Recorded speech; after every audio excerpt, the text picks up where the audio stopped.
আসসালামু আলাইকুম। আমি প্রথমে অনুরোধ করব যারা আইএলটিএস রাইটিং টাস্ক 1 নিয়ে সাফার করছেন, যারা অ্যাকচুয়ালি জানেন না কিভাবে রাইটিং টাস্ক 1 বিশেষ করে ডায়াগ্রাম বা ম্যাপ রিলেটেড কোয়েশ্চেন সলভ করতে হয়, কোন স্টেপগুলো অবলম্বন করতে হয়, এ টু জেড কীভাবে আমরা একটা স্টেটমেন্ট লিখব, কিভাবে আমরা ইন্ট্রোডাকশন লিখব, কিভাবে আমরা ওভারভিউ লিখব, অথবা কিভাবে আমরা বডি 1 এবং 2 লিখব, এই সকল বিস্তারিত বিষয় আমি আজকের ভিডিওতে আলোচনা করব।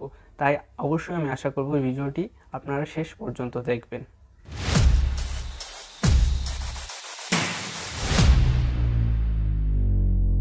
তো আজকের ভিডিওতে আমি রেখেছি একটি বার চার্ট। একটা বার চার্ট কীভাবে লিখতে হয় তার প্রপার ওয়ে এবং কিভাবে সাজিয়ে লিখতে হয় তার আমি একটা এক্সাম্পল এখানে রেখেছি। এটা একদম অ্যাকচুয়াল এক্সাম পেপার। সো আমরা এক্সাম পেপারে কীভাবে লিখতে পারি ভালো একটা রাইটিং টাস্ক 1 বা ডায়াগ্রাম লেখার জন্য বা বার চার্ট অ্যান্সার করার জন্য সকল বিষয় আমি আজকের ভিডিওতে উল্লেখ করব। তো প্রথমে আমি নিয়েছি ক্যামব্রিজ 13-এর টেস্ট 2 এর একটি রাইটিং টাস্ক 1, যেটা হচ্ছে বার চার্ট। তো আমরা যে কোনো ধরনের ডায়াগ্রাম অথবা ম্যাপ এই 5টা স্টেপ অনুসরণ করে করতে পারি। আমাদের প্রথম স্টেপ হচ্ছে আন্ডারস্ট্যান্ড দ্য স্টেটমেন্ট। যে কোনো ধরনের কোয়েশ্চেন পাওয়ার পর আমাদের প্রথম কাজ হচ্ছে স্টেটমেন্টটাকে বোঝা। স্টেটমেন্ট কোনটা? এটা হচ্ছে আমাদের স্টেটমেন্ট, যে প্রশ্নটা থাকে বা যে স্টেটমেন্টটা থাকে। তো এখানে দেওয়া আছে the chart below shows the percentage of হাউসহোল্ডস in owned and rented accommodation in England and Wales between 1918 and 2011. তো এটা পরে আমরা কি বুঝি? এখানে নিচে একটা চার্ট দেওয়া আছে, যে চার্টের মধ্যে পার্সেন্টেজ দেওয়া আছে কিসের? যাদের নিজস্ব বাড়ি আছে এবং যারা ভাড়া বাড়িতে থাকে, দুইটা ভিন্ন দেশের মানুষ, ইংল্যান্ড এবং ওয়েলস। সময়টা কত? 1918 থেকে 2011 সালের মধ্যে। তো এই সময়টার মধ্যে দুইটা দেশের মানুষ যারা কিনা নিজস্ব বাসায় থাকেন অথবা ভাড়া বাড়িতে থাকেন, তাদের পার্সেন্টেজটা, তাদের আপস অ্যান্ড ডাউনসের ব্যাপারগুলো এই চার্টটা বা এই ডায়াগ্রামটার মধ্যে উল্লেখ করেছে। তো আমাদের প্রথম কাজ ডান। এখন আমরা চলে যাব এই ডায়াগ্রামের মধ্যে। এটার ওভারঅল বিষয়টা আমরা বোঝার চেষ্টা করব। এখানে দেওয়া আছে হাউস হোল্ডস মানে পরিবার, owing and renting accommodation in England and oils in 1918 to 2011, same কথাটাই। তো এখানে দুই টাইপের বার দেওয়া আছে, একটা হচ্ছে হালকা অ্যাশ কালারের মতো আর একটা ব্ল্যাক। তো এটা আমাদের ইন্ডিকেট করছে households in owned accommodation, যারা নিজস্ব বাড়িতে থাকে তাদের বারটা এটা। আর এটা হচ্ছে house holds in rented accommodation, যারা ভাড়া বাড়িতে থাকে তাদের বারটা হচ্ছে এই ব্ল্যাক কালার। তো এটা আমরা বুঝতে পারলাম প্রথমে। পরে আমরা যে জিনিসটা দেখব এগুলোর চেঞ্জেস।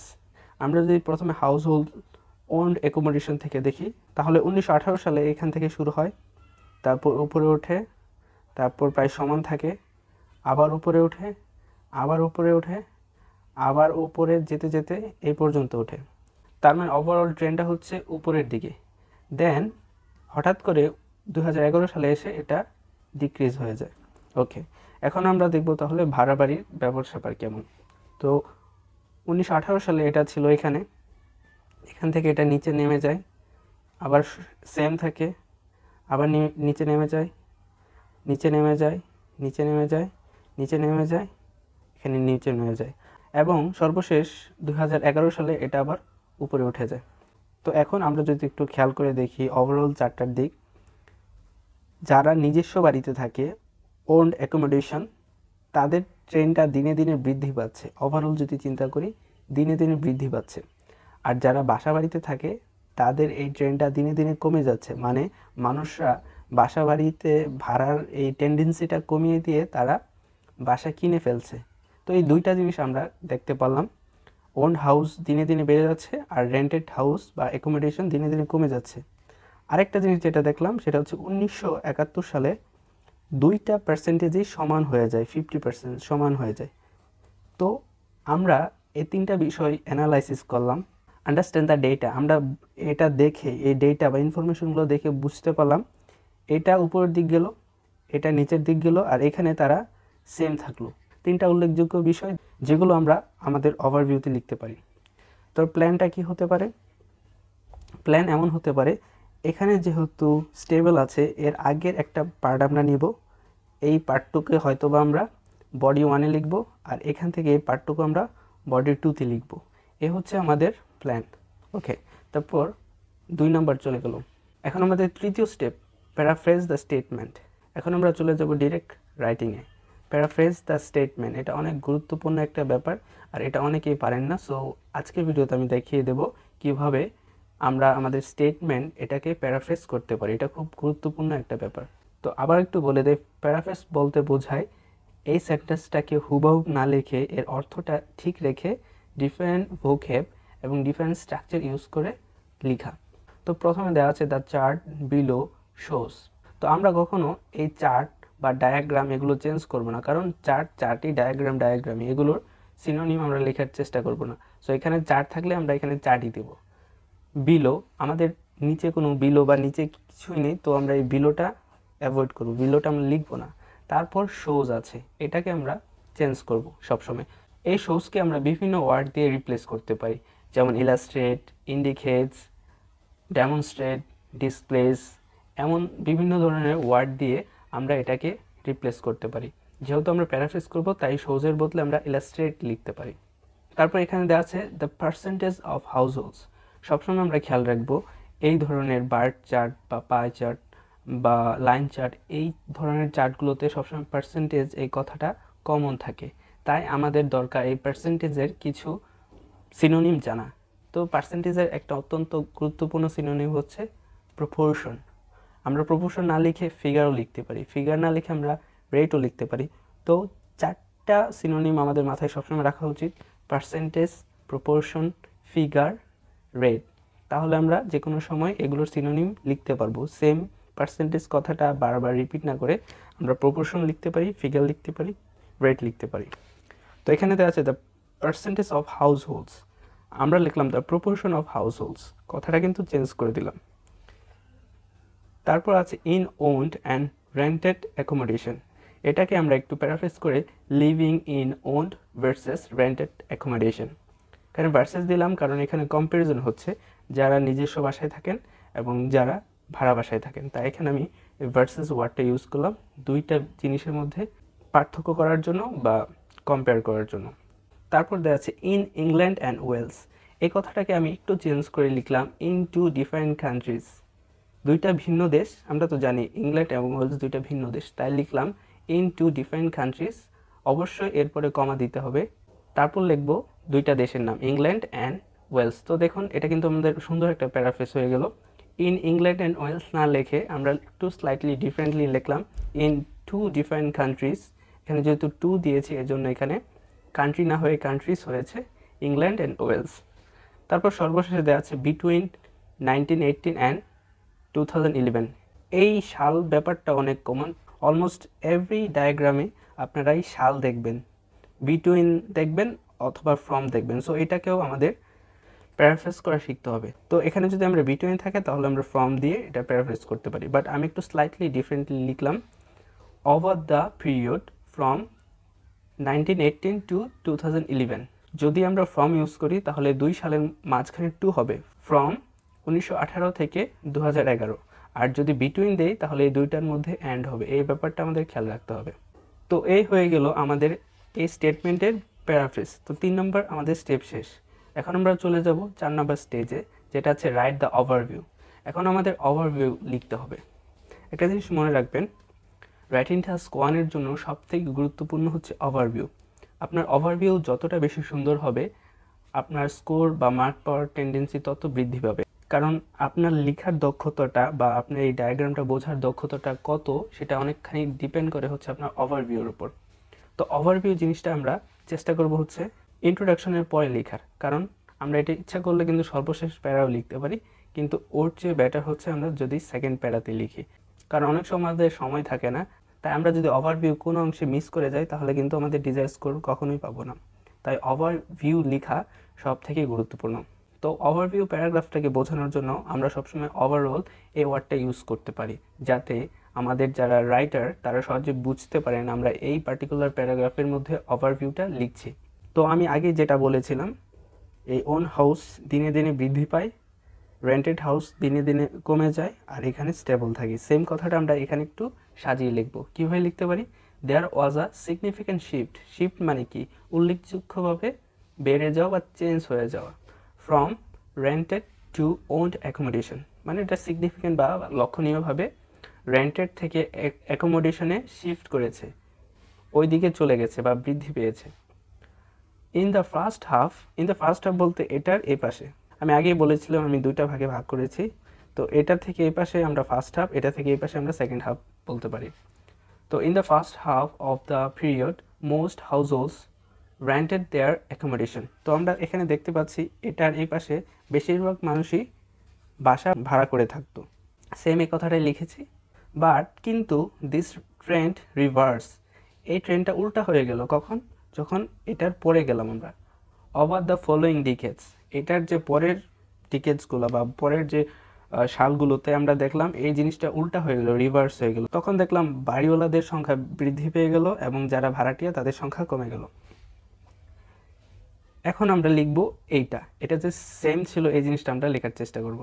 নোটেবলি, লক্ষণীয়ভাবে, ইন 1971 সালে লক্ষণীয়ভাবে the figures of the two types of accommodation were equal, মানে লক্ষণীয়ভাবে 1971 সালে দুইটা ফিগারই, এই ওন্ড অ্যাকোমোডেশন এবং রেন্টেড অ্যাকোমোডেশনের ফিগারটা যে আমরা এখানে পার্সেন্টেজ না লিখে ফিগার ওয়ার্ডটা ইউজ করলাম যাতে সেম শব্দটা আমরা রিপিট না করি। কি হয়ে গেল তাহলে, সমান থেকে গেল। তো এই হচ্ছে আমাদের ওভারঅল। তাহলে আমাদের 4 নাম্বার স্টেজ শেষ, রাইট দ্য ওভারভিউ। এখন আমরা চলে যাব 5 নাম্বার। এখানে বলা আছে divide and describe the changes into a logical manner into 2 paragraph. তো যেটা আমি বলেছিলাম, এখন আমরা যেহেতু বডি প্যারাতে চলে যাব, তো বডি প্যারা আমরা জানি সবসময় দুইটা হয়। তো প্রথম প্যারাতে আমরা কি লিখব এবং দ্বিতীয় প্যারাতে আমরা কি লিখব সেটাই আমরা এখন ডিসাইড করব। যেহেতু আমি ভাগ করে ফেলেছি, এটার এই পাশে একটা ভাগ আর এটার এই পাশে আরেকটা ভাগ, তো আমি চেষ্টা করব এই ভাগটা প্রথম বডিতে লেখা আর এই ভাগটা দ্বিতীয় বডিতে লেখা, যাতে আমি কম্প্যারিজন করতে পারি। আর আমাদের সবসময় ইনস্ট্রাকশনটা অবশ্যই দেখতে হবে। ইনস্ট্রাকশনে কি বলেছে, সামারাইজ দ্য ইনফরমেশন, তাহলে আমাদের ইনফরমেশনটা সামারাইজ করতে হবে বা সংক্ষিপ্ত করে লিখতে হবে। By selecting and reporting the main feature, তার মানে আমাদের মেন ফিচারগুলো লিখতে হবে। আমরা সব কিছু লিখতে পারবো না, যেগুলো হচ্ছে মেইন কথা শুধু সেগুলোর উপর আমাদের ফোকাস থাকবে। আমরা কখনো একটা করে সবগুলো লিখতে পারবো না। অ্যান্ড আরেকটা কথা বলেছে, মেক কম্প্যারিজনস ওয়ার রিলেভেন্ট, আমাদের তুলনাও করতে হবে, কম্প্যারিজনও করতে হবে, এটার সাথে এটা তুলনা করতে হবে। তো দুইটা জিনিসের দিকে আমাদের ফোকাস রাখতে হবে। শুধু মেন ফিচারগুলো লিখতে হবে, সবগুলো লেখা যাবে না। অ্যান্ড যেখানে আমরা কম্প্যারিজন করতে পারবো বা তুলনা করতে পারবো সেটা আমাদের তুলনা দেখাতে হবে। এর জন্য আমি এটার এই পাশে বডি 1-এ লিখবো আর এটার এই পাশে বডি 2-তে লিখবো। তো এখান থেকে আমাদের বডি 1 শুরু। আমরা যদি কোনো প্যারাগ্রাফের প্রথমে একটা জিনিস ইন্ডিকেট করে দিতে পারি আমরা কি লিখতে যাব, তখন আমাদের ব্যান্ড স্কোরটাও বৃদ্ধি পায়। তাই এই পার্টিকুলার ফেজটা যদি আমরা লিখে স্টার্ট করি, এটা যে কোনো ধরনের রাইটিং টাস্ক 1-এর জন্য প্রযোজ্য। লুকিং ইনটু মোর ডিটেলস, এতক্ষণ আমরা সামারাইজ করেছি, একদম সংক্ষেপে কথা বলেছি ওভারভিউতে। এখন আমরা একটু বেশি ডিটেইলে যাব। তাই আমরা যদি এই পার্টিকুলার ফ্রেজটা লিখতে পারি, রাইটারের কাছে জিনিসটা আরও বেশি স্পষ্ট হবে। Looking into more details. এখন আমরা স্বাভাবিকভাবে যেগুলো হচ্ছে বড় সেগুলো থেকে লেখা শুরু করব। এখানে দেখা যাচ্ছে রেন্টেড অ্যাকোমোডেশন এখান থেকে এখানে কমে গেল, তো এই কথাটা আমরা লিখতে পারি। আবার সেম ওন্ড হাউস এখান থেকে এখানে বেড়ে গেল। তো আমরা যদি এভাবে লিখি, ফ্রম 1918 এখান থেকে টু 1939 এ পর্যন্ত এই দুইটা জিনিস, দেয়ার ওয়াজ আ স্লাইট ডিক্রিজ হয়েছে। স্লাইট মানে কি, অল্প, ডিক্রিজ মানে কমে যাওয়া। ইন দ্য পার্সেন্টেজ, এখানে আবার পার্সেন্টেজ লিখেছি অফ রেন্টেড হাউসের যে পার্সেন্টেজ, এখানে স্লাইট কমে গিয়েছে হাউস হোল্ডস। তারপর আমরা কমা দিব। এখানে পাংচুয়েশন জিনিসগুলো খুবই ইম্পর্টেন্ট, কোথায় কোন পাংচুয়েশন হবে সেটা আমাদের ঠিকভাবে লিখতে হবে। পাংচুয়েশনে ভুল হলে আমাদের ডিজায়ার্ড ব্যান্ড স্কোর কখনোই আসবে না। তারপর এই জিনিসটা আমরা এখানে ডিসক্রাইব করছি, ফলিং ফ্রম অ্যাপ্রক্সিমেটলি। ফলিং মানে কি, কমে যাওয়া বা নেমে যাওয়া। তার মানে এটা তো অবশ্যই নেমে গিয়েছে। কতটুকু নেমে গিয়েছে, ফ্রম অ্যাপ্রক্সিমেটলি 78% টু 69%। অ্যাপ্রক্সিমেটলি শব্দটা বলতে বোঝায় প্রায় বা আনুমানিক, কারণ এখানে কিন্তু বোঝা যাচ্ছে না কত হতে পারে। 70 থেকে 80 দেওয়া আছে, এখানে কিন্তু ভিতরে বলা নেই। তো আমরা আনুমানিক এটা বলতে পারি 78%। তাই আমরা কোনো কিছু আনুমানিক বলে অ্যাপ্রক্সিমেটলি এই শব্দটা ইউজ করতে পারি, টু 69%। সেমভাবে এটাও আমরা শিওর না এটা 69 কিনা, তাই আমরা অ্যাপ্রক্সিমেটলি এই শব্দটা ইউজ করব। ওয়াইল এটা খুব ভালো একটা কনজাংশন বা লিঙ্কার। এই শব্দটা আমরা তখন ইউজ করি যখন দুইটা সেন্টেন্সের মধ্যে তুলনা করতে চাই। যেহেতু আমরা এটার সাথে এই দুইটার তুলনা করতে চাচ্ছি, তাই আমরা ওয়াইল দিয়েছি। ওয়াইল দ্বারা বোঝায় যেখানে বা এবং, এটার সাথে আমরা এটার কম্পারিজন করব, তাই ওয়াইল শব্দটা ইউজ করেছি। দ্য প্রপোর্শন, পার্সেন্টেজের বদলে আমরা লিখেছি the proportion of owned house. এই ওন্ড হাউস রোজ, রাইজের পাস্ট ফর্ম হচ্ছে রোজ। রোজ মডেস্টলি, রোজ মডেস্টলি বলতে বোঝায় মোটামুটি বেড়ে যাওয়া। ফ্রম অ্যাবাউট, অ্যাবাউটটাও সেম অ্যাপ্রক্সিমেটলির বদলে আমরা অ্যাবাউট লিখতে পারি, কারণ আমরা শিওর না এটা কি 22 কি না 21, তাই আমরা আনুমানিক about 22% to just over 30%। Just over মানে এর চেয়ে একটু বেশি, এখানে 30 থেকে একটু বেশি দেখে জাস্ট ওভার 30% লিখেছে। তারপর দেওয়া আছে দ্য ট্রেন্ড কন্টিনিউ, এই যে এই ট্রেন্ডটা কন্টিনিউ হতে থাকে। যেহেতু এটা ওভারঅল একটা পাস্ট ফর্মের ডায়াগ্রাম, তাই আমরা ইউজ করব সব পাস্ট ফর্ম, যেহেতু এখানে আমাদের অতীতের কথা বলেছে।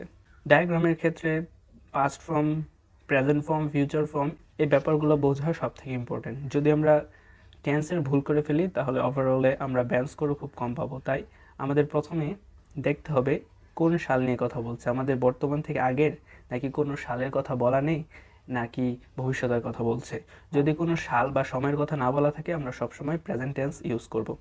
তো এখানে বলা হচ্ছে the trend continued more markedly post 1953, মানে এই ট্রেন্ডটা বাড়তে থাকে উল্লেখযোগ্যভাবে। মার্কেটলি বলতে উল্লেখযোগ্যভাবে বা সিগনিফিকেন্টলি বোঝায়। পোস্ট মানে কি 1953 পর থেকে, 1953 থেকে শুরু করে এরপর থেকে এটা বাড়তেই থাকে। As the figure of owned households began to escalated, escalated বলতে বৃদ্ধি পাওয়া, সিগনিফিকেন্টলি মানে ওন অ্যাকোমোডেশনের মানুষের সংখ্যা বৃদ্ধি পেতে থাকে উল্লেখযোগ্যভাবে, সিগনিফিকেন্টলি। তারপর reaching equal levels to rented household by 1971, এবং এটা বাড়তে বাড়তে 1971 সালে এসে এটা ইকুয়াল হয়ে যায়। ওন্ড এবং রেন্টেড অ্যাকোমোডেশনের পরিমাণ বা পার্সেন্টেজ সমান হয়ে যায় 1971 সালে এসে। During this year, both rented and owned accommodations accounted for roughly 50% of household. এটা বলা হচ্ছে এই সময়ের মধ্যে তাদের পরিমাণ ছিল 50%, রাফলি, প্রায়, রাফলি, অ্যাবাউট, অ্যাপ্রক্সিমেটলি, সবগুলো সেম ওয়ার্ড। তো এই পর্যন্ত আমরা বডি 1-এ ডিসক্রাইব করেছি। এখন আমরা চলে যাব সর্বশেষ বডি 2-তে। বডি 2-তে আমরা 1981 থেকে 2011 পর্যন্ত ডিসক্রাইব করব। বাই 1981, বাই বলতে বোঝায় ওই সময়ের মধ্যে 60% of households were owned and this upward trend in ownership continued, peaking at around 7% in 2001. তার মানে ওন্ড অ্যাকোমোডেশনের সংখ্যা 1981 থেকে শুধু বাড়তেই থাকে। কোন সাল পর্যন্ত? 2001 সাল পর্যন্ত, এর হায়েস্ট লেভেল পর্যন্ত। যেখানে বলেছে পিকিং অ্যাট, মানে কি পিক বলতে বোঝায় কোনো একটা জিনিসের ম্যাক্সিমাম লেভেল, সর্বোচ্চ লেভেল। তো সর্বোচ্চ লেভেল এটা 2001 সালে পৌঁছায় যায়। এটা কত? অ্যারাউন্ড 70%। তাই অ্যারাউন্ড 70% বলতে বোঝায় প্রায় 70% in 2001। Living rented accommodation at about 30%। অন্যদিকে যারা রেন্টেড হাউসে থাকে তাদের সংখ্যা একদম 30%-এ নেমে যায় 2001 সালে, 30%-এর দিক নেমে যায়। হাওয়ার বলতে আমরা বিপরীত কোনো একটা জিনিস যদি উল্লেখ করতে চাই তখন হাওয়ার ইউজ করি। হাওয়ারের সিনোনিম ওয়ার্ড হিসেবে আমরা বাট ইউজ করে থাকি। দেয়ার ওয়াজ আ মিনিমাল হচ্ছে একটা অ্যাডজেক্টিভ, এটা বোঝায় খুব কম বা একদম ন্যূনতম। ডিক্লাইন, টু কম আকারে, ডিক্লাইন মানে কমে যায়। In home ownership dropping to almost 65% by 2011। তো 2011 সালে যে দেখা গেল কি এই হোম অনারশিপ প্রথমবারের মতো কমে গেল।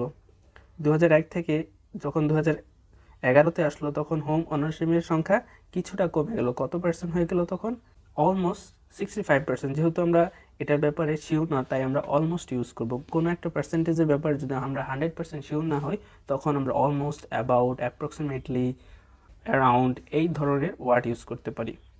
ওয়াইল সেম, যেহেতু আমরা কম্পারিজন করবো এটার সাথে, এর জন্য আবার আমরা ওয়াইল এই লিঙ্কারটা ইউজ করলাম। আর সবসময় খেয়াল রাখতে হবে লিঙ্কার যদি আমরা কোনো সেন্টেন্সের মাঝখানে ইউজ করি তার আগে আমরা একটা কমা ইউজ করব, পাংচুয়েশনটা ইউজ করব, এটা খুবই important. While rented accommodation went up মানে কি? বেড়ে যাওয়া। To approximately 35%।